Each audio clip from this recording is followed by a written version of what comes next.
panel 7 y el último panel de la jornada de hoy. El panel 7 sobre nuevas metodologías de escucha social, vínculos rurales urbanos, donde estaremos, o pues en el panel se estarán exponiendo diversas, digamos, ejercicios de lo que se denomina escucha social. Uno de ellos, además, desarrollado en el marco del proyecto Tejidos Territoriales. Entonces, voy a ir dando paso a los panelistas y al moderador de este panel. El moderador va a ser Tomás Concha, de Aleph y además consultor del proyecto. Y lo acompañan Jaime Aguirre, quien es director de innovación de UNFPA Colombia, y Laura Nao, que es una consultora independiente que también aceptó nuestra invitación a participar. Así que bienvenidos. Ya casi.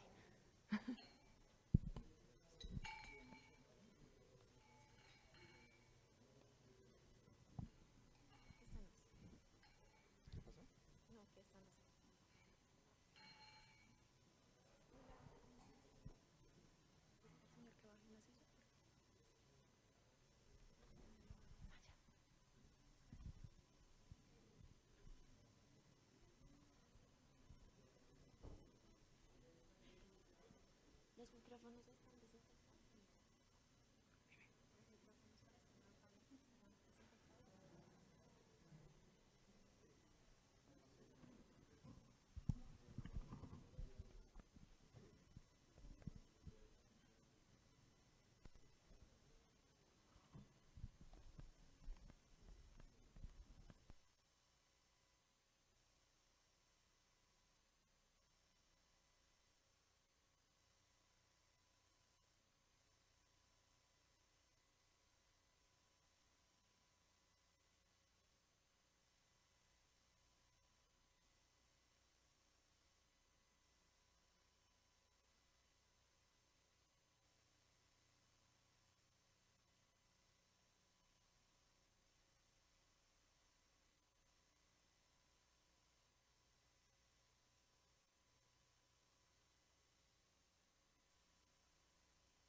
Bueno, iniciamos con el panel 7. Tomás, tienes la palabra. Muy buenas tardes a todos y todas, bienvenidos a este panel sobre nuevas metodologías de escucha social, vínculos rurales urbanos, ODS y paz. Hoy nos acompañan Laura Nao, que es consultora en paz para organizaciones nacionales e internacionales, y Jaime Aguirre, director de innovación en UNFPA Colombia. Y yo soy Tomás Concha, soy consultor del proyecto de tejidos territoriales y también trabajo en Aleph. Entonces, siguiente diapositiva, o podríamos poner la presentación, por favor.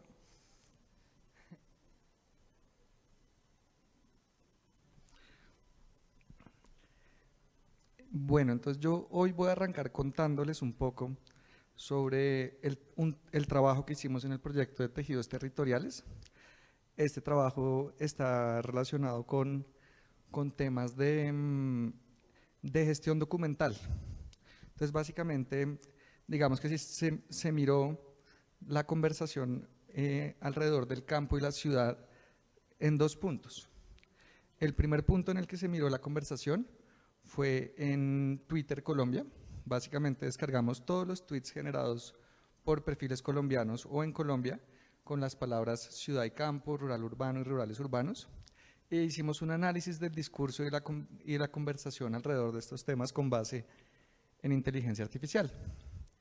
La segunda parte, digamos, del análisis, lo que hicimos fue tomar estos libros que hizo el equipo de tejidos territoriales que se llaman Bitácora de Apuntes, donde lo que se hizo fue escuchar la conversación en el sur del Tolima.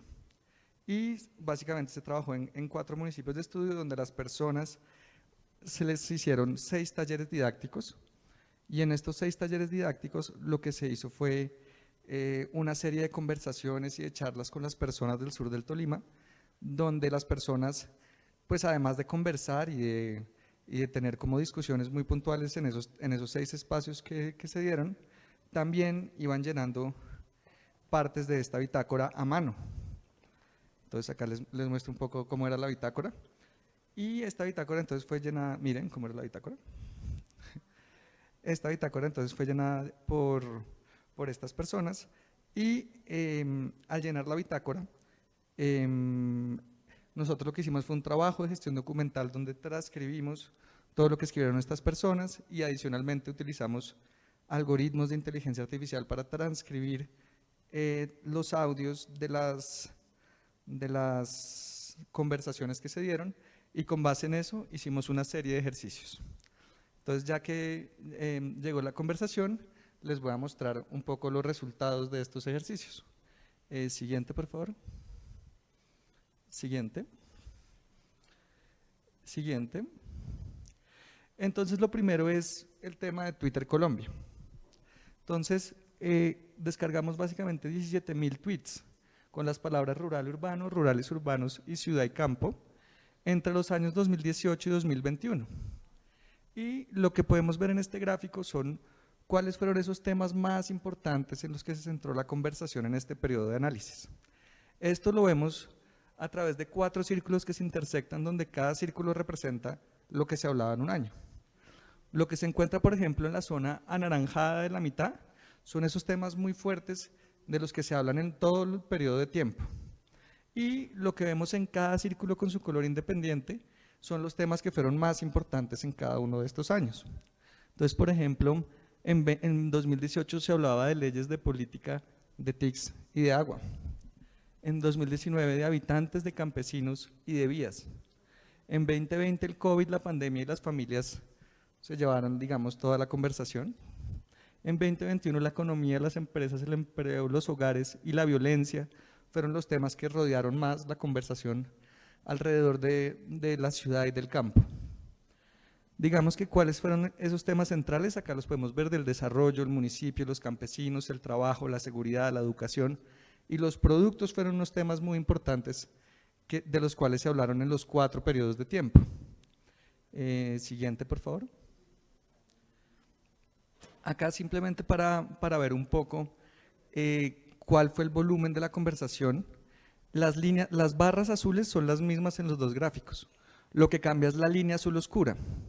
La de mano izquierda nos muestra el sentimiento agregado o la diferencia entre los tweets positivos y negativos. Entonces, como vemos, en el sentimiento, digamos que se mantiene relativamente estable y dispositivo, pero en 2021, teniendo la mitad de los tweets, porque la medición se hizo hasta mediados de 2021, el sentimiento cae de manera dramática. Mientras que las interacciones promedio por publicación, que es el gráfico de mano derecha, aumentan.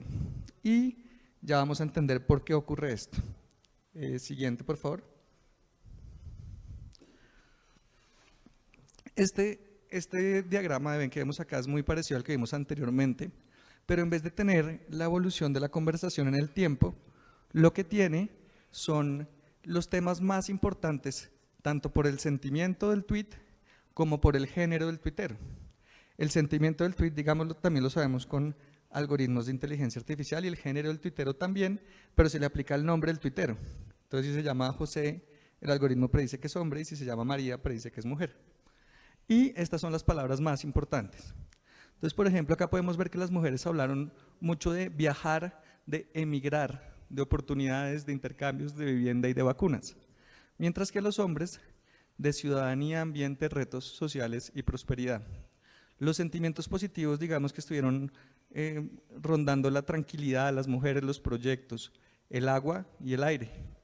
Mientras que los sentimientos negativos hablaron de conflicto, del ejército, de ciudades, de miedo y de los jóvenes. Luego es muy probable que la caída en el sentimiento a mediados de 2021 haya tenido que ver con pues todo el paro que ocurrió a finales en mediados del año pasado. Hubo otra cosa de la que nos dimos cuenta. Este proyecto buscaba también entender la conversación alrededor del sur del Tolima. En el mapa que vemos abajo a la izquierda, que se ve muy poco, lo que básicamente encontramos es que hay muy poquitos tweets en el sur del Tolima. Es decir, Twitter es una fuente de información muy buena, pero está muy concentrada en las ciudades. No hay tanta información del campo pues, escrita en Twitter. Sin embargo, nos pusimos en la tarea y dijimos, bueno, veamos qué se dice de los municipios del área de estudio. Siguiente.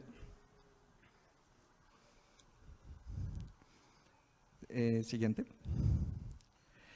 Y acá simplemente a manera de ejemplo trajimos 4 tweets, uno para cada uno de los municipios que tenían el mayor nivel de interacción. Entonces, por ejemplo, en Planadas vemos este tweet de Educapaz, donde se muestra cómo se financia la educación de ciertos jóvenes, tanto rurales como urbanos. En Átaco, por ejemplo, vemos la remodelación del parque de la Plaza Central. Les quedó bastante bien. Siguiente, por favor. En Río Blanco, por ejemplo, solo encontramos un tweet. Y era un tweet del Ejército Nacional dejando entrar y salir a las personas que se encontraban, pues que estaban entrando y saliendo del casco urbano del municipio. Y en Chaparral nos encontramos un tweet de la vereda de Tuluní, donde se estaba practicando turismo rural comunitario y hay un video pues muy, muy bonito sobre esta zona que es como una cascada ahí en Chaparral. Pero digamos que después de ver esto y los muy pocos otros tweets que había del área de estudio, nos dimos cuenta que tal vez Twitter no es la mejor fuente para estudiar el campo colombiano. Siguiente. Entonces, lo que decidimos fue escuchar al campo desde el territorio. Siguiente. Y aquí viene lo que les estaba contando. Por un lado, se dieron 6 talleres, donde en los 6 talleres se grabó el video y utilizamos un sistema de inteligencia artificial para transcribir esos videos identificando quién estaba hablando. Y por otro lado, transcribimos manualmente lo que las personas escribieron en la bitácora de los tejidos territoriales. Y después de esto, comenzamos a hacer ciertos análisis alrededor de estas 2 fuentes de información. Lo primero que uno ve en estas 2 nubes de palabras es que, por ejemplo, las bitácoras que son escritas a mano tienen palabras muy profundas y de política, mientras que los videos y el audio también las tienen, pero tienen palabras muy cotidianas, como pues, creo, gracias, vamos, mucha. Siguiente, por favor. Entonces, este diagrama de Venn básicamente nos muestra ese ejercicio, eso que les estaba intentando explicar anteriormente, pero nos lo pone ya de una forma más fácil de entender. Digamos que las palabras más utilizadas en donde converge la conversación de las bitácoras y de los audios son territorio, Tolimas, café, jóvenes y paz. Esos son, digamos, los temas más importantes de los que se conversó y de lo que las personas escribieron acá sobre cómo veían su territorio. Siguiente, por favor. Entonces, teníamos una pregunta. Nosotros queríamos saber si las personas efectivamente sí habían entendido lo que se habló en los talleres y en las conversaciones que se llevaron a cabo. Y para hacerlo hicimos un ejercicio. Lo que hicimos fue, con un algoritmo, analizamos cuáles eran las secciones, digamos que la bitácora tiene 6 módulos, como se los mencioné, y cada módulo tenía, pónganle, 18 preguntas. Entonces miramos las respuestas a esas preguntas, cuál es la que más se asemeja al lenguaje del video de ese módulo. Y lo que encontramos fue que en 4 de los 6 módulos, la respuesta que tiene más similaridad a la conversación que se recolectó a través de los videos fue: ¿qué aprendizajes, ideas o preguntas le quedan del módulo de hoy? Es decir que en 4 de 6 las personas sí escribieron el resumen o la síntesis de lo que se conversó en ese día, y hubo 2 en los que no mucho, y de esos 2 se pudo aprender, bueno, ¿y qué hicimos mal o qué hicimos muy bien en estos 2 para que esta no fuera la respuesta que se asemejara más a la conversación que se tuvo? Entonces ese, digamos que fue un aprendizaje que hicimos del estudio y retroalimentamos, digamos, el trabajo de campo a través de esos aprendizajes. Siguiente, por favor. Y finalmente hicimos unos ejercicios con los Objetivos de Desarrollo Sostenible o los ODS. Siguiente, por favor. Bueno, esta tabla a estas horas de la tarde está dura, pero entonces se les voy a poner acá rápido a manera de resumen. En la fila de la izquierda tenemos los 17 Objetivos de Desarrollo Sostenible. Y en la fila de arriba tenemos las 20 actividades que componen el módulo 1. Y lo que hicimos fue mirar, ok, ¿qué actividad tiene un mayor nivel de similaridad con qué ODS? Y encontramos ese punto verde que se encuentra allá. El módulo 1.16, perdón, 16.1 con el ODS 5. Siguiente, por favor. Y esto es lo que encontramos en el módulo 1, M1.16.1, y es la bitácora le pedía a los participantes. Les invitamos a pensar en 2 estrategias o acciones que se lleven a cabo en su municipio o departamento que consideren que son políticas públicas y a escribirlas en los renglones siguientes. Y entonces, una vez identificamos el módulo, tenemos las respuestas de todas las personas, utilizamos otro algoritmo que nos sirve para decirnos cuál es la respuesta que mejor resume todas estas respuestas. Y la respuesta es la siguiente: busca incentivar, valorar e impulsar en el municipio el respeto por la mujer, potenciar la mujer en el campo productivo y reconocer el valor de la mujer rural emprendedora. Y claro, está muy alineado con el ODS número 5, lograr la igualdad entre los géneros y empoderar a todas las mujeres y a las niñas. Siguiente, por favor. Bueno, entonces continuando con esta exploración de los datos textuales, lo que hicimos fue analizar en este caso las submetas de los Objetivos de Desarrollo Sostenible. Resulta que los Objetivos de Desarrollo Sostenible tienen muchas submetas y miramos cuáles eran esas submetas que tenían mayor similaridad con todo lo que fue escrito en las bitácoras por todos los participantes. Es decir, cuáles metas de estos Objetivos de Desarrollo Sostenible son las que mejor se alinean con la conversación y con lo que escribió todas las personas del sur, pues todas las personas que participaron en los talleres del sur del Tolima, y obtuvimos una lista corta de las metas de los ODS que son las que más se alinean con la conversación que se dio en el proyecto. Siguiente. Y básicamente son estas 4.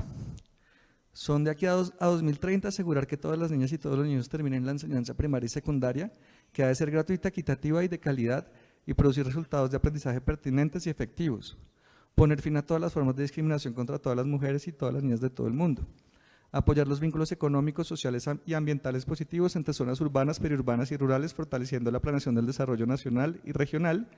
Y de aquí a 2030 lograr el empleo pleno y productivo y el trabajo decente para todas las mujeres y los hombres, incluidos los jóvenes y las personas con discapacidad, así como la igualdad de remuneración por trabajo de igual valor.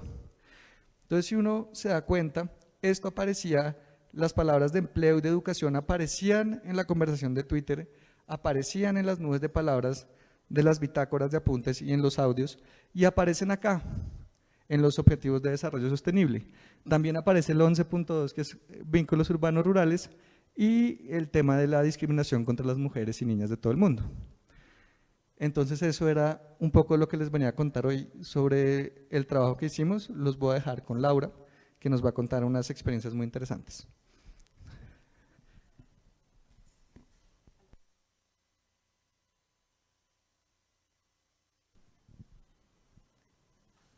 Bueno, sí, mientras ponen la presentación, muchísimas gracias Tomás y pues a mi colega Jaime, a las y los organizadores del evento. Realmente se ve el trabajo y el esfuerzo por generar una conversación alrededor de los vínculos urbanos-rurales, y eso es parte como de mi interés y de mi motivación para acompañarles hoy en este espacio. Yo básicamente les voy a contar una parte de la experiencia que tengo, sobre todo en trabajo rural. Yo soy investigadora del Centro de Investigación y Educación Popular Programa por la Paz, que es el CINEP. Esta es una organización jesuita con más de 50 años de experiencia trabajando pues por la paz de Colombia, y allí fui la coordinadora del equipo de mediación hasta el año pasado, que es una apuesta por utilizar metodologías dialógicas para atraer a actores antagónicos a los mismos espacios. En este caso le metieron mucho la ficha en el cine, porque ahorita estoy como consultora en otra organización, y sigo vinculada más con temas investigativos en el CINEP, pero básicamente se le ha metido mucho la ficha a generar narrativas no polarizadas ni polarizantes y que en estos espacios de diálogo, de mediación o de negociación, pues puedan interactuar diversos actores como el Estado en cabeza de distintas instituciones y las comunidades rurales, que es básicamente como parte del corazón del trabajo que realiza esta organización. Entonces, bueno, básicamente les quiero contar en la siguiente diapositiva, por favor, la experiencia de uno de los territorios al que pues yo más le tengo cariño por todo el trabajo que ha realizado ahí, pero también porque creo que tiene mucho de lo que se ha venido discutiendo en estos días en esta feria a la que pues tuve el privilegio de que me invitaran. Esto es básicamente un consejo comunitario que está localizado, se llama Consejo Comunitario de La Larga y Tumaradó, Cocolatú, y está ubicado entre 3 municipios que son Río Sucio, Chocó y Mutatá. Este es básicamente un territorio colectivo de más de 107.000 hectáreas, tiene más de 49 comunidades y aproximadamente 5.800 personas. Este número me gusta decirlo porque realmente también fue un ejercicio de autogestión del censo de las mismas comunidades que hicieron en apoyo con otro equipo del CINEP, y eso ha permitido que ellos puedan hacer también como muchas intervenciones y muchas discusiones de política, ya teniendo una claridad también de cómo están sus comunidades distribuidas, cuántos hombres, mujeres, niños, etcétera. La siguiente. Entonces, básicamente, y pues para seguir un poco como con la conversación y de cómo se pueden utilizar estas nuevas metodologías de escucha activa, quiero contarles el proceso que nosotros estábamos pues diseñando y acompañando, que es una negociación entre el Consejo Comunitario, en cabeza, digamos, de su representante legal, de sus consejos comunitarios, consejos locales o consejos municipales, y 3 instituciones pues del Estado que son las encargadas de todo el tema ambiental. En particular, pues en esta, digamos, conversación, o como nosotros la llamamos, digamos, técnicamente negociación, estaban el Ministerio de Medio Ambiente y Desarrollo Sostenible y 2 corporaciones autónomas regionales, que son Codechocó y Corpurabá, porque ambas tienen, digamos, incidencia tanto en Antioquia como en Chocó, que es el lugar en el que se encuentran estas comunidades y grupos étnicos. Entonces, básicamente, lo que nosotros hicimos fue un ejercicio de, a través de distintas metodologías cualitativas como pues las entrevistas semiestructuradas, entrevistas a profundidad, grupos focales, digamos un trabajo que digamos, viene haciendo hace mucho el CINEP utilizando estas metodologías y bueno, muchas otras organizaciones. Y empezamos a cuestionarnos también los dilemas que existen de la participación, porque muchas veces todos estos espacios participativos y de negociación se hacen a través de las autoridades y de las instancias locales como son la Junta Directiva y el Consejo y el representante legal, pero no siempre llegan realmente como una ciudadanía local que está mucho más lejos del casco urbano. Entonces lo que hicimos fue viajar, obviamente eso en términos de recursos, de tiempo, es un ejercicio digamos que conlleva mucho gasto y energía, pero que pues vale la pena. Pero lo que quisimos fue tratar de combinarla con metodologías, incluso Tomás también nos estuvo acompañando en otro momento de este proyecto que ya les voy a contar un poquito, pero básicamente hicimos pues modelos muy básicos de modelamiento de temas o de topic modeling con pues modelos de probabilidad muy sencillos, porque creo que todavía muchos investigadores sociales tenemos como el reto de empezar a adquirir muchas más herramientas para manejar lo cuantitativo.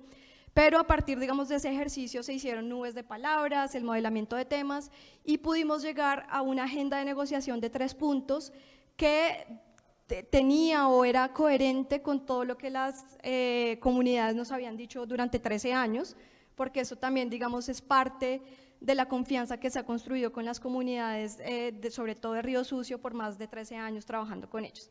Entonces, básicamente los 3 temas eran tenencia y ocupación de la tierra. Ahí hay una gran conflictividad alrededor de reclamantes de tierra, que sabemos que son uno de los liderazgos sociales y comunitarios que más amenazas reciben, y era un tema sobre el cual las comunidades querían hablar también con las CAR.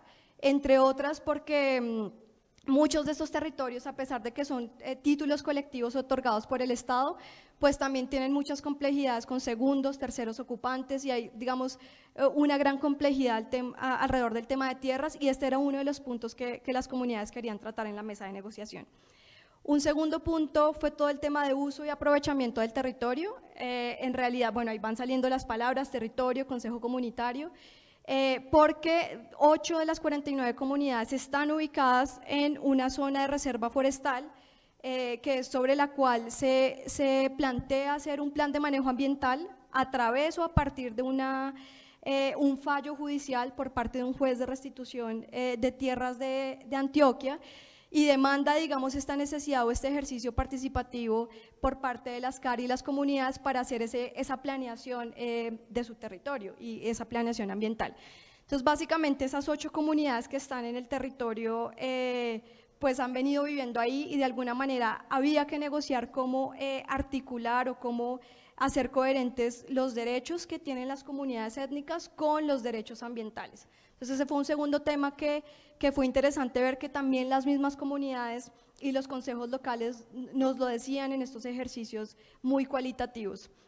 Y un tercer tema que salía fue gobernanza o gobernabilidad híbrida. De alguna manera hay una apuesta importante también que viene pues a partir de la Ley 70 y de demás decretos que impulsan el reconocimiento de las autoridades locales como actores o gestores también de sus propias realidades y como tomadores de decisiones de su territorio.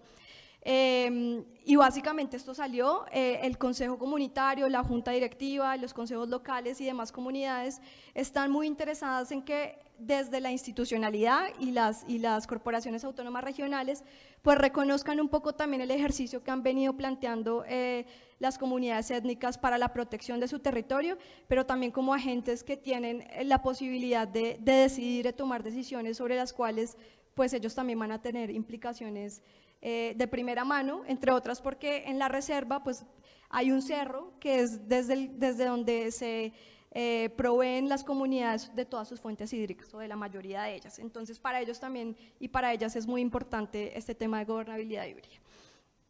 Y básicamente en la siguiente diapositiva queríamos conversar un poco, pues también como aprovechando lo que han venido haciendo los colegas y muchas de las personas que han participado en los otros paneles, y es cómo traer entonces esta discusión cuando hay un dilema de participación, de llegar realmente hasta lo local, porque a veces nos quedamos en que lo local es simplemente un municipio como Río Sucio que es lejano, pero dentro de Río Sucio hay una gran cantidad también de veredas y de áreas rurales con difícil acceso, con unos, digamos, dilemas muy importantes o problemas de conectividad, con un analfabetismo digital que nos hace más difícil el trabajo o lo que plantean estas nuevas metodologías de escucha social, con miedos para expresar libremente sus necesidades en materia de justicia, en materia de seguridad, en materia ambiental.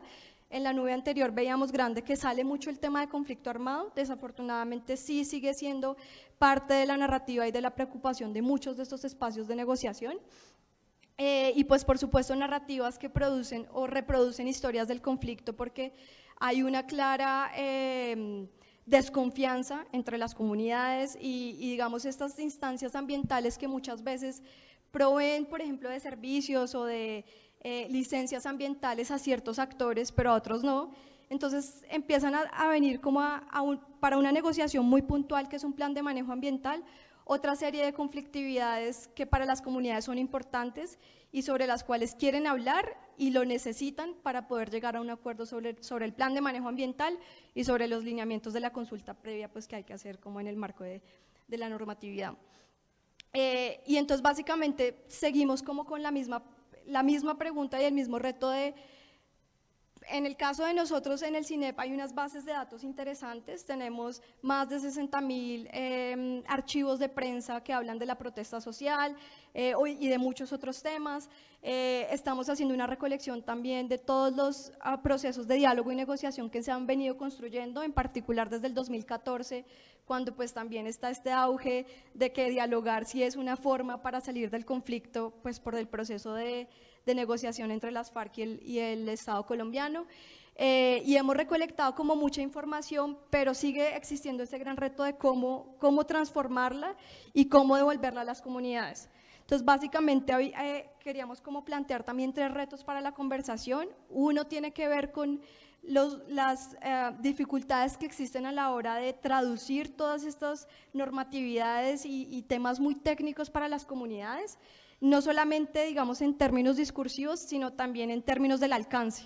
Entonces, a veces estas metodologías que son mucho más visuales y que se pueden mandar, digamos, por WhatsApp, que las comunidades sí utilizan WhatsApp, empezar como a generar este acercamiento y que ellas y ellos también tengan la oportunidad de participar y que no se haga solamente o única y exclusivamente a través de sus juntas directivas, que son instancias políticas y organizativas necesarias y muy importantes, pero que a veces la participación se queda corta y no alcanza a llegar como a los distintos actores más allá de los que hacen parte de estas instancias.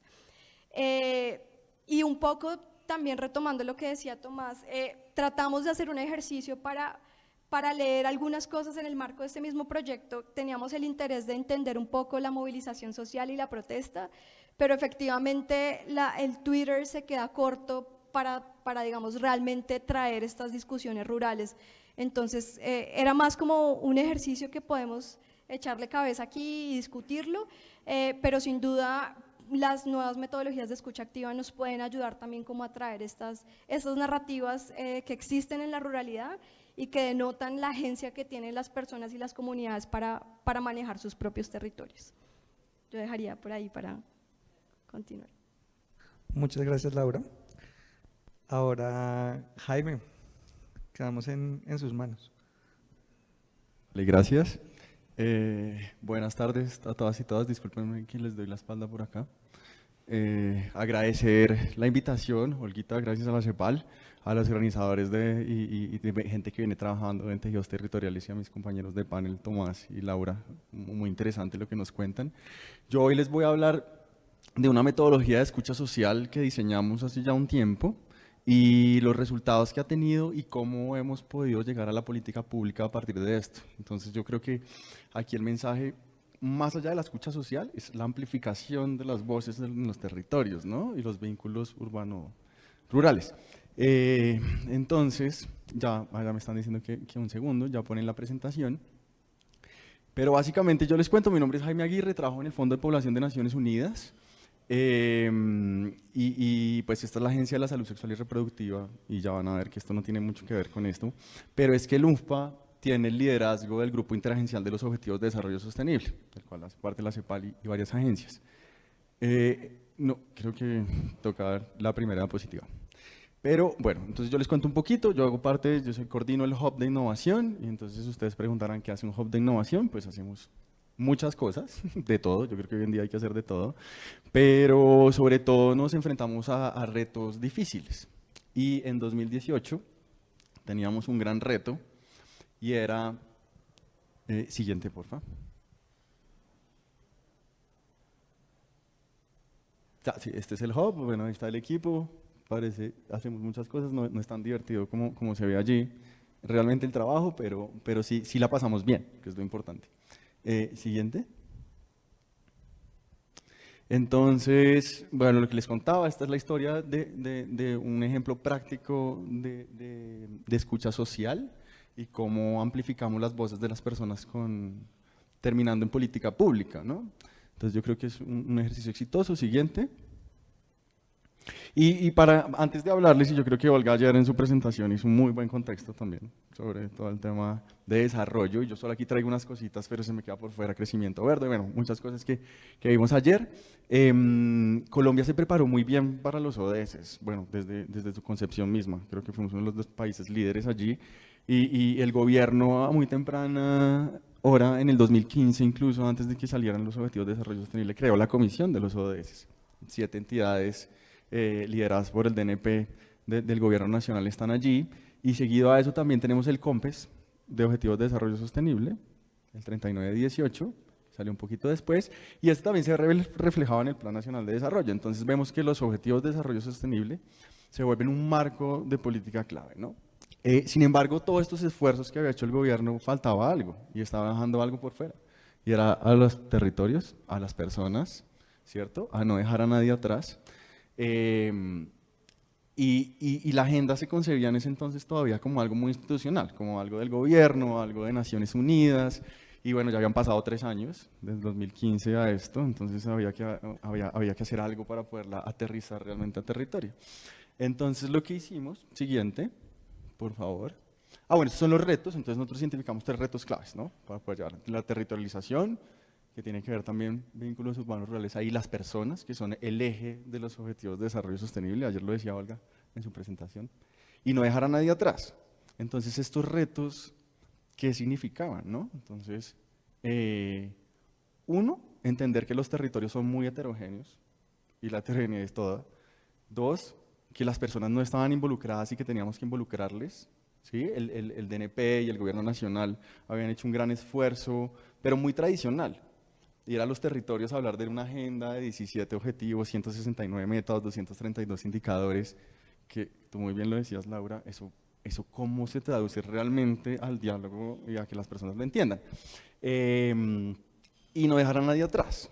Y eso tiene que ver con por ejemplo, cómo le dábamos voz a personas en el alfabetismo, por ejemplo, o a personas con discapacidad, ¿cierto? Y cómo lo volvíamos más amplio. Entonces, es importante. Entonces, allí, siguiente, pues tocaba salirse de la pecera, de lo tradicional, dar un salto, así como este pececito que ven ahí. Y siguiente, por favor, fue cómo creamos ECO.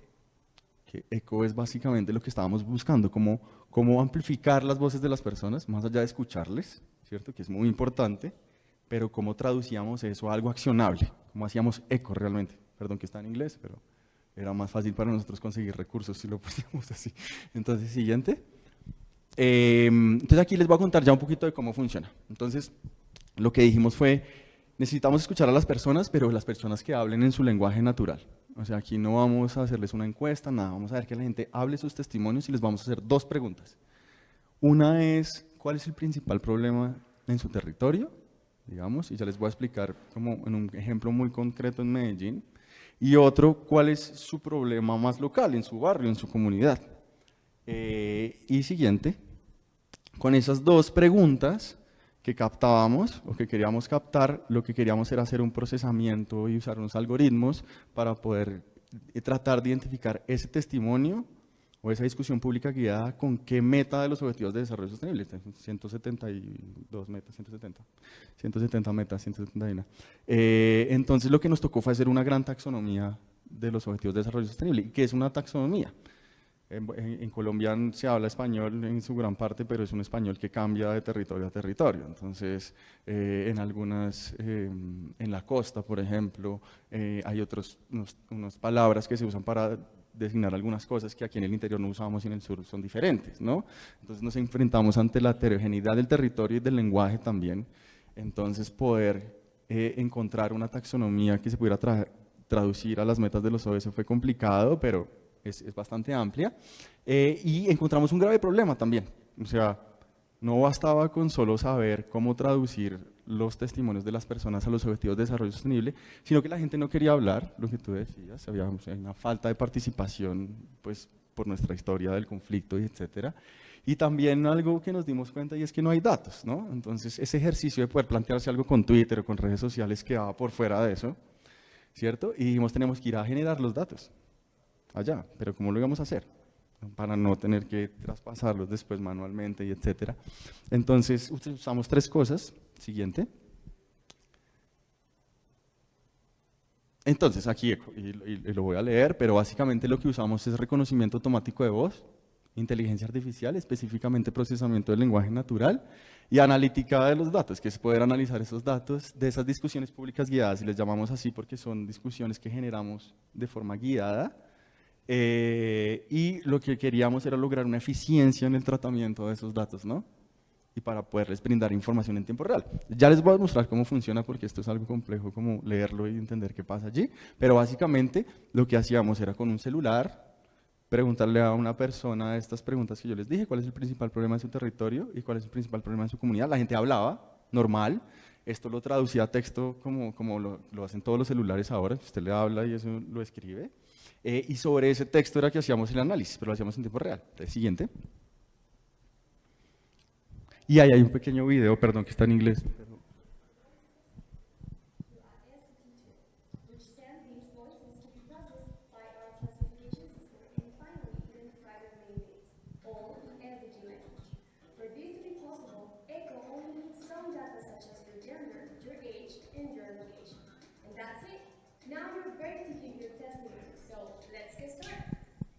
Bueno, yo vivo siempre preocupado porque quiero que mi hija vaya a estudiar, pero también es muy peligroso, y más aún cuando ella es una niña. Hay mucho ladrón y violador en la calle, y es una permitido que ella pueda ir siempre a la escuela. So, ECHO reflects years of Jamal's related to the testimony and stores it together with thousands of others to make a greater together. Entonces los testimonios que recogíamos de las personas, que eran sus preocupaciones así, nos decían, no, aquí el problema es que se sientan unos jóvenes en la esquina a fumar marihuana y dejan destrozado y botan a la basura. Esto básicamente lo relacionaba muy rápido en tiempo real con el ODS 3 y la meta de consumo de sustancias psicoactivas y con el 6 de saneamiento, agua y saneamiento, por el tema de basuras, por ejemplo. Entonces lo que dijimos, bueno, tenemos una herramienta que sirve, ¿cierto?, para recoger las voces de las personas, pero eso no es todo. ¿Cómo vamos a lograr tener un impacto y amplificar las voces de las personas? Entonces, este es un ejemplo puntual. Construimos la herramienta, siguiente por favor, y nos fuimos a Medellín. ¿Sí? ¿Por qué Medellín? Porque teníamos socios que estaban muy interesados en el tema, ¿no? Y había un ambiente muy habilitante para esto. Entonces, junto con la personería de Medellín, arrancamos este trabajo, siguiente, y como para darles un ejemplo, Medellín, ¿cómo vamos? Hace 1000 encuestas, más o menos, ¿cierto? Como una representatividad que te da como para poder decir hombres y mujeres por sexo, básicamente. Nosotros con esta estrategia, que básicamente con su celular, escuchábamos a las personas, era muy rápido, o sea, una encuesta generalmente dura media hora, esto en 2 minutos tú ya tenías el testimonio de alguien, y ese alguien podía ver lo que decía, con qué se relacionaba con los ODS en tiempo real de una vez. Entonces nos permitía, uno, pedagogía de los ODS de una manera diferente, enganchar a las personas de una vez, haciéndoles saber que su condición, sus vivencias, sus problemas están relacionados con una agenda, que esto no es ajeno, no es del gobierno, no es nada, sino que sus problemas también se reflejan allí. Esta es la estación de San Antonio, que es una de las más grandes del metro, esas bibliotecas tan lindas que hay en el metro, y estuvimos en los 16 comunas y 5 corregimientos que tiene Medellín, que son los 5 corregimientos de la rural, y logramos más de 5000 testimonios. A partir de allí, aquí podemos ver lo importante que fue también para estos chicos encuestadores, como entender la agenda y poderlo hacer. Entonces, algo que me parece chévere de las metodologías de escucha social es cómo empoderamos al mismo territorio en esa escucha, ¿no? Y en poder devolver esos datos, que yo creo que era clave. Entonces aquí, la recolección misma estuvo por parte de la ciudad y de la personería de Medellín. Luego se sumaron, allá se alcanzan a ver algunos socios, se sumó EPM, se sumó el metro, la policía, la alcaldía. Después de esto, creo que fue algo como que se contagió y estuvo interesante. Y generamos esa pedagogía siguiente. Aquí esto ya es en Santa Elena, que es rural, por ejemplo, y ahorita les voy a mostrar un poquito las diferencias de los datos que recogimos dependiendo de la gente que está en la ciudad como tal y quienes están en la periferia, ¿sí?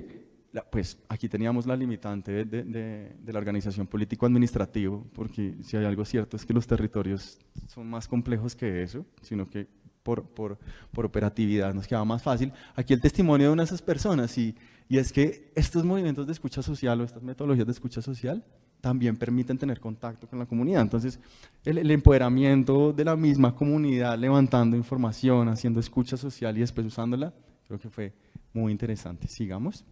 Aquí, yo no sé si me puedan ayudar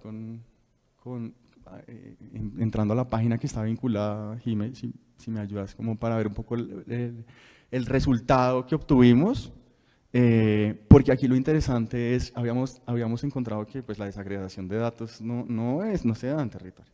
Entonces, poder encontrar cifras, si acaso sobre hombres y mujeres, pero no por edades, por ejemplo. ¿Sí? Entonces, entender efectivamente que los problemas de las personas también no dependen solo del sexo, sino también de sus grupos etarios, etcétera, es súper clave. ¿Qué encontramos en Medellín? Bueno, y la visualización de datos, que yo creo que es clave también, poder aterrizar un lenguaje mucho más adecuado. Entonces, si me ayudan un momento, o ya estamos ahí. ¿Ya? Entonces, El principal problema en Medellín, si ustedes se dan cuenta, hicimos el mismo, usamos el Sunburst que le llaman de los ODS, y allí ustedes los pueden navegar, básicamente pasan por cada uno y ahí les va diciendo más o menos cuáles fueron. Entonces el primer problema que identificamos, y si nos vamos al azul, por favor, tiene que ver con el ODS 16, ¿sí? Y básicamente si usted le da clic ahí, ya le empieza a desagregar por metas. Aquí no sé por qué no me está apareciendo el testimonio, o yo no sé si es que no lo vemos acá, pero de pronto allá sí. Ah, sí, pero esto es un hombre de 50 a 54 años en Buenos Aires, en la comuna. Y habla sobre la violencia, ¿sí? Básicamente, y ahí lo pueden leer para yo no leerlo, pero es el lenguaje natural, las opiniones de las personas, y así con cada una de las metas. Si quieres pasamos a la siguiente meta más importante del ODS 16, que es la segunda más grande, abajo, ¿cierto? Que es fortalecer las instituciones, ¿sí? Entonces, esto es lo que hay detrás de esta escucha social, ¿no? Entonces, lo que pudimos fue pasar de 5.000 testimonios a algo que se podía agregar y entender, a darle como cuantitividad a la cosa. Y más aún, si ya nos vamos abajo para ver cómo vemos esto ya más en Medellín, este es el mapa de Medellín, perdón que no pusimos ahí una rosa de los vientos ni nada, como para que sepan dónde es el norte, pero si se dan cuenta, la parte central del mapa es la ciudad, y lo que está a los lados es la periferia, y el color que tienen no es que yo lo haya hecho así porque uno es ciudad y el otro es corregimiento, sino que los ODS y las preocupaciones de las personas cambian, dependiendo si están en la ciudad o están en la periferia. Entonces, si se dan cuenta, los problemas, si podemos pararnos por encima de alguno azul, tienen que ver con el ODS 16 y la violencia como tal, y más hacia las comunas está el tema de ciudades y comunidades sostenibles del ODS 11, ¿sí?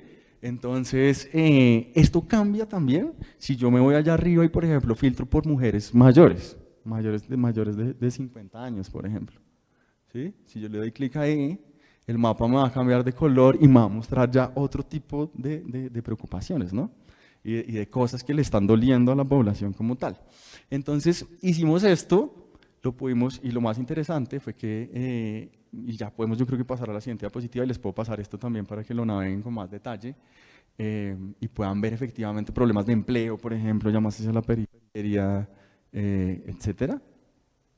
Entonces, volvamos a la presentación, porque lo que hicimos después de tener esto fue, uno, que la población lo apropiara. Entonces las juntas de acción comunal entendieron, y como era información de su comuna, pues la supieron apreciar y apropiar. Ese tipo de desagregación no está, entonces no hay desagregación tan a detalle, aquí lo logramos. Hicimos la presentación al Consejo de Medellín, ¿cierto? Ahí está Lucas, que en ese momento era quien manejaba la comisión de ODS en DNP, ahora tiene otro cargo, bueno, nuestros representantes, Pablo, bueno, lo conoces, en fin, el personero de Medellín, y mostramos los resultados al Consejo, y lo hicieron también los presidentes de las juntas de acción. Entonces fue muy interesante verlos empoderados de los temas. Junto a esto, siguiente, hicimos entonces 22 documentos, uno por cada comuna, que son 16, 5 corregimientos van 21 y uno sobre todo Medellín. Y después, con estas entidades que ven aquí, que es la personería, la alcaldía, EPM, Metro, bueno, en fin, nos fuimos con eso y con el consejo a la alcaldía, y esto terminó en el plan de desarrollo territorial. Es decir, si habían unas ideas, claramente, sobre el plan de desarrollo territorial, pero esto las fortificó dando, por ejemplo, como datos de las mujeres mayores, por ejemplo, o de las mujeres jóvenes que no tenían esa información. Entonces, este ejercicio terminó en el plan de desarrollo territorial. Entonces, creo que fue un buen camino de escucha social, pero más de amplificación de las voces de las personas para la definición de política pública.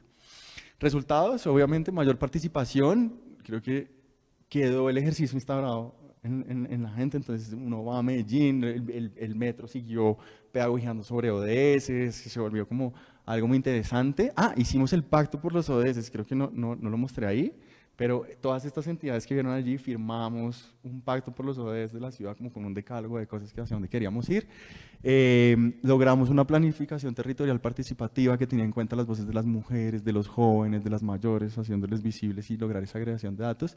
Y alianzas poderosas, alianzas con las comunidades, ¿sí? para que tuvieran datos y pudieran hacer abogacía, y con el gobierno local y con los gobiernos locales de las comunas y los corregimientos. Como resultado de esto, de estas nuevas metodologías de escucha social, creo que me enorgullece mucho lo que hicieron en CEPAL, por ejemplo. Creo que es un muy buen ejemplo de hacia dónde estamos transitando las agencias del sistema de Naciones Unidas y cómo podemos entregar un valor agregado en la escucha y en los vínculos urbanos rurales. Creo que estos ejercicios hay que continuarlos haciendo. Y tres como enseñanzas que me deja esto es que la tecnología ya está acá. Ya, o sea, sí hay tecnología, uno a veces cree que estaba alejado de esto, pero yo les cuento un poquito, más o menos, no nos salió muy costoso. Los celulares que usamos fueron como 15 celulares, que realmente conectividad, 500.000 pesos cada celular, o sea, no fue, y el resto es código abierto. Entonces, la tecnología está y tenemos que usarlos. Dos, el poder de la inteligencia colectiva, ¿sí? Y es cómo las personas generamos información y cómo tenemos que devolverla. Yo tengo esta definición aquí en esta que me gusta, pero hay varias. Y es que la inteligencia colectiva se crea cuando las personas trabajamos juntas, con la ayuda de la tecnología muchas veces, para movilizar más información, ideas y conocimientos y abordar desafíos sociales. Entonces, este desafío social que pudimos abordar ahí fue a partir de la inteligencia colectiva.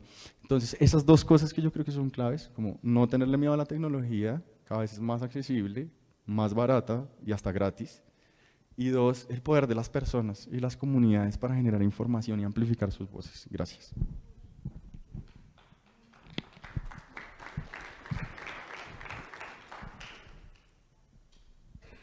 Muchas gracias, Jaime. Laura. Bueno, pues digamos que nos queda un ratico para conversar y para como hablar sobre estos temas. Les tengo una pregunta a una para los dos, y la pueden responder en el orden como que consideren. Digamos, vimos este caso muy exitoso de Medellín. ¿Ustedes qué ideas se les ocurren o han visto mecanismos o cómo se lo imaginan para poder llegar a las zonas rurales de Colombia? ¿Alguno quiere empezar? Sí, como les mostré, Medellín tiene tanto urbano como rural. Entonces yo creo que ahí hay una buena experiencia alrededor. Efectivamente la conectividad no es igual, pero desarrollamos, lo que desarrollamos nos permitía recoger la información y una vez estuviéramos conectados se transmitía la información.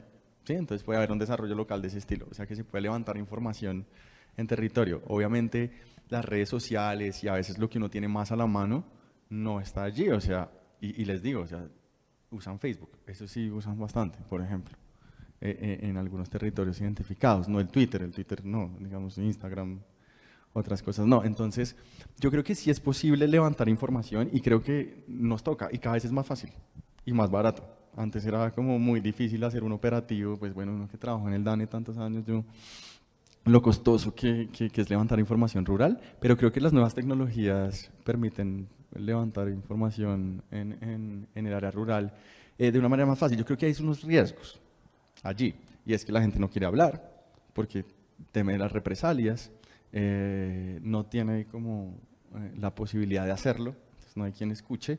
Y dos, y tres, creo que lo clave es no solo cómo extraemos información, porque creo que es posible y fácil, sino cómo la devolvemos. Creo que, y yo recuerdo haciendo el censo agropecuario, uno iba por allá en Labranza Grande, me acuerdo, que me decían como, si ven a preguntar, pregunte, porque aquí vino ya la prosperidad, se empieza a preguntar todos, pero no sabemos nunca nada. Entonces yo creo que hay un desafío también, es cómo devolvemos la información. No solo cómo la extraemos, que yo creo que es relativamente fácil, con los recursos hay que ir, pero devolverla también es clave.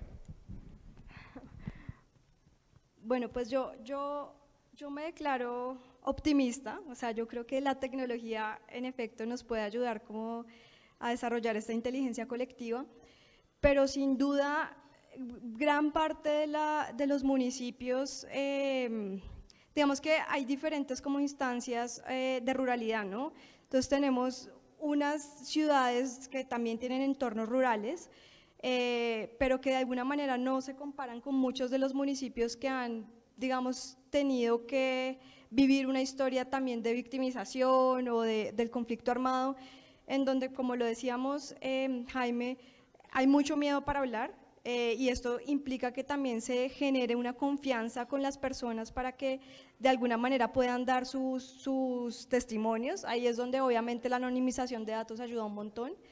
Pero por ejemplo ahorita estoy en un proyecto tratando de recolectar la percepción de seguridad en 10 municipios que se llaman post-FARC, que es básicamente donde la presencia de las FARC fue muy fuerte, se da el proceso de paz, entonces ahorita quedan como huérfanos, entre comillas, porque el Estado no ha llegado completamente, ha llegado de manera diferenciada, y realmente allí ha habido muchos retos para, uno, para que la gente hable, dos, la conectividad, definitivamente llegas allá y no solamente no hay internet, sino que no tiene señal, pues no tiene celular, la gente tampoco se comunica mucho así, sino que todavía usan el voz a voz. Hemos encontrado también como dificultades del mismo tejido social, de qué tanto dices tú algo sobre política, qué tanto opinas, porque sí estamos encontrando muchas discriminación por política, tanto de comunidades como de instituciones y entre ellas mismas. Entonces creo que ahí también hay como dificultades que sin duda siguen siendo un reto ahorita. Entonces la conectividad, hay unos puntos, y esto ha sido interesante, y es que pues obviamente esos territorios y la ruralidad es muy extensa, entonces hay unos municipios en donde hay lugares rurales donde la gente sí se puede conectar, y lo que hacen es que tienen como unos puntos o gente, digamos, aliada que podría recoger esta información, pero creo que todavía estamos como en camino. Es decir, soy optimista, pero creo que todavía no estamos en un escenario en el que muchas de estas municipios puedan tener todavía la capacidad de visibilizar sus narrativas, pero vamos por buen camino, y lo que tú nos muestras sin duda creo que nos ayuda a seguir como desarrollando oportunidades para que la gente pueda hablar y conozcamos lo que dice. Y bueno, tenía una tercera que se me escapa, que no, que de pronto ahorita me vuelvo a acordar, pero sí, creo que todavía, ya, lo de la participación, que para mí pues todavía sigue siendo un reto, y es que creo que hasta nosotros y nosotras en el trabajo pues que desarrollamos en instituciones de mucho trabajo social, caemos también en esta trampa de participación, y en donde casi siempre están participando los mismos y las mismas. Entonces los relatos que estamos sacando, creo que hay que tener un diseño cuidadoso de también a quién le preguntamos, y ese quién sí realmente está generando representatividad, porque siento y me declaro culpable que a veces uno se queda mucho en estas formas de participación de, ok, hombres, mujeres, jóvenes, que es lo que ahorita está pues como en boga desde la resolución del 2015 de Juventud, Paz y Seguridad de la ONU, 2250, y empezamos a hablar de eso como pues de alguna manera, pero creo que todavía hay muchas identidades ocultas que en los diseños no están previstas y que todavía no pueden hablar. Una en particular que todavía es muy complejo hablar e invitarlos a participar, así sea anónimo, es todo el tema de LGTBI, comunidades que todavía sienten mucha presión en sus municipios de declararse, digamos, como identidades diversas, y creo que ahí también hay como cosas que hay que pensar para que la tecnología, pues en efecto, sea un complemento, pero que también como sociedad, desde el diseño mismo de a quién le preguntamos, pues podamos superar como estos retos para que la ruralidad en verdad sí esté hablando. Muchas gracias, Jaime y Laura. Bueno, les voy a hacer una siguiente pregunta. Entonces, digamos que en la anterior se entendió muy bien que pues es difícil, digamos, es difícil, pero es posible, se puede, vamos por buen camino, vamos a poder escuchar como las voces activas de la gente y demás. Supongamos un escenario donde pudiéramos escucharlas. Si se pudieran escuchar esas voces activas, digamos, desde el punto de vista institucional, ¿cómo esto se puede traducir en acciones de política? ¿Cómo lo que quiere la gente se puede transformar como en políticas públicas que lleguen efectivamente a los territorios de una manera coordinada o descoordinada, pero que lleguen? ¿Cómo se imaginan ustedes la llegada de esas políticas, bienes y servicios públicos a los distintos territorios del país, con base en un escenario donde hubiera escucha activa, digamos, de todo lo que queremos todos? No, pues yo creo que aquí ya, digamos, de alguna manera hemos mostrado también algunos ejemplos de logros que en realidad sí se están conectando. En mi caso, yo, digamos, a pesar de esta desconfianza histórica que tienen muchas de las comunidades rurales frente a la institucionalidad, sí he sentido por parte de las instituciones una apertura como al diálogo, una apertura realmente a escuchar lo que la gente está pidiendo.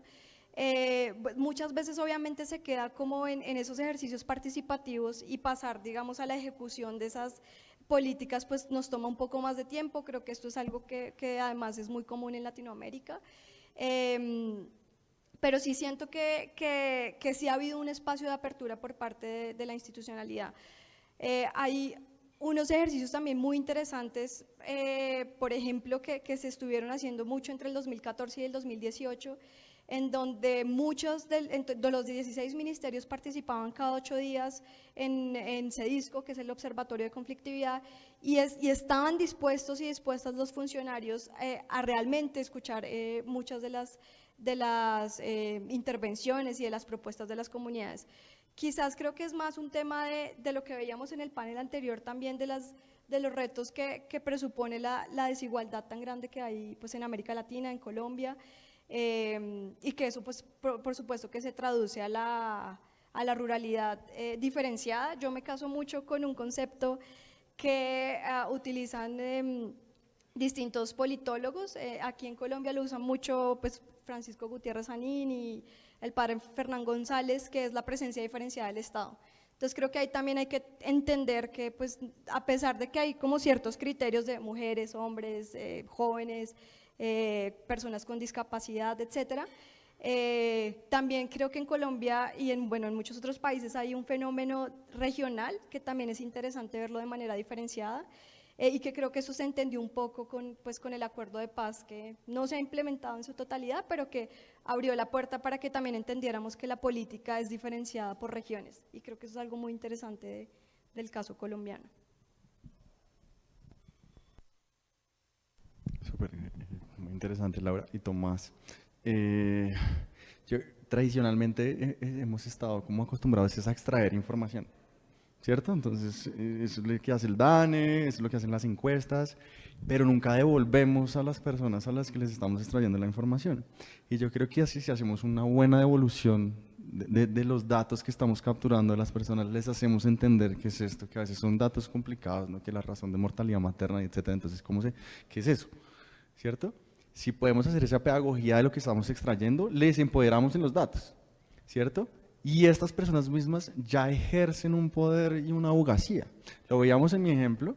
Yo creo que el poder nuestro no fue tener una tecnología que usara inteligencia artificial y pudiera traducir las voces de las personas en tiempo real, sino cómo las personas mismas tomaron esos datos, se empoderaron y fueron ya a decir, mire lo que estamos diciendo, ¿cierto? De una manera organizada, como con estos fact sheets que hicimos y con todo esto. Entonces, creo que para que las voces de las personas y la escucha social llegue a la política pública, tiene que estar arraigada en las personas. Y si empoderamos a las personas en eso, y son las personas que entienden su territorio desde otra perspectiva y tienen los datos para hacerlo, muy posiblemente, y ya como bien lo decía Laura, hay una apertura cada vez mayor. Bueno, y Colombia yo creo que es un gran ejemplo de políticas participativas, a pesar de que creamos que todavía falta mucho, y sí falta mucho, para que eso suceda. ¿Sí? Cuando las personas entienden su territorio, tienen sus propios datos, los construyeron ellos mismos, eso les da todas las herramientas para poder incidir con fuerza en la política. Muchas gracias, Jaime y Laura. Pues ya se nos acaba el tiempo. No sé si quieran decir algo de despedida o dejamos así. Yo sí, muchas gracias de nuevo. Hace más de 2 años no estaba en un lugar presencial y muchas gracias de verdad por eso. Creo que ya hacía falta como retornar a esto, entonces gracias a la CEPAL, Olga, Yadi, Sonia, Tomás, Laura. Somos poquitos, pero esto ya como que, wow, qué chévere. Entonces, y felicitaciones por toda la feria, ha estado muy, muy interesante, la apuesta tecnológica para poderlo ver online, el streaming, todo, genial, felicitaciones.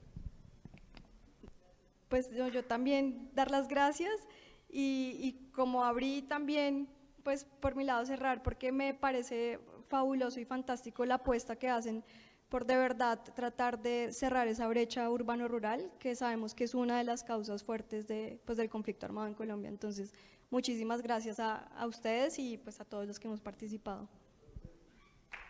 Jaime, Laura, muchas gracias.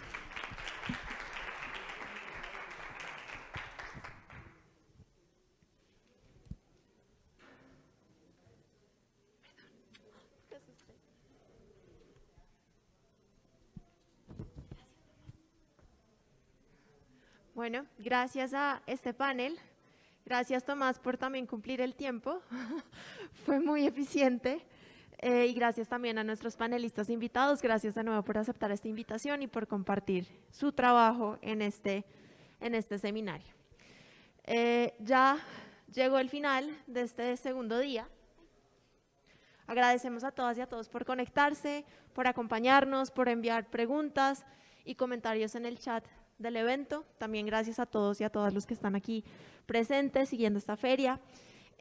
La invitación que queda hacer es a que se conecten mañana, el tercer y último día de la feria, y también a que vengan las personas invitadas aquí al evento, pues. Mañana solamente mediodía, entonces pues es una jornada más corta, pero es una jornada pues llena de cosas muy interesantes, sobre todo 2 presentaciones, una presentación y un panel que tendremos mañana, que un poco va a cerrar y a redondear y a dictar pistas y caminos a seguir y a reflexionar, así que no se lo pierdan, los esperamos mañana y que tengan buena tarde.